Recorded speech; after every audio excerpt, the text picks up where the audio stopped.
Hello guys, so ito yung binebenta natin from that blue house to this green house. So overall property size is 300 square meters. So tara, pasok tayo. Ayan nga, ito meron tayong malaking parking. And as mentioned kanina, merong computer shop dito before. So yun yun.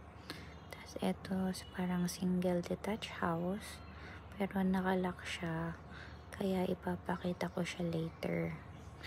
So, itong property na to, para siyang compound. So, meron siyang isang single detached house.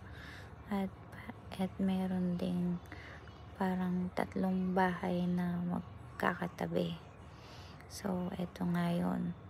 Ito yung first butas. So, meron siyang 2 kwarto at isang banyo. Halos magkamukha lang sila nung katabi nito. Pero ipapakita ko siya sa inyo. Ayan.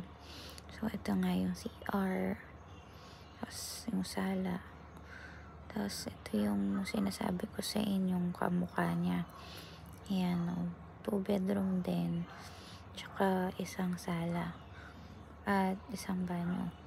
So, sabi ko nga sa inyo kung pwede i-renovate nyo or mas okay kung lasakin nyo na lang kung gusto nyong gawan ng isang bago pang property. So, this one naman, ginawa kasi tong parang dirty kitchen. So, it's up to you if you want to use it.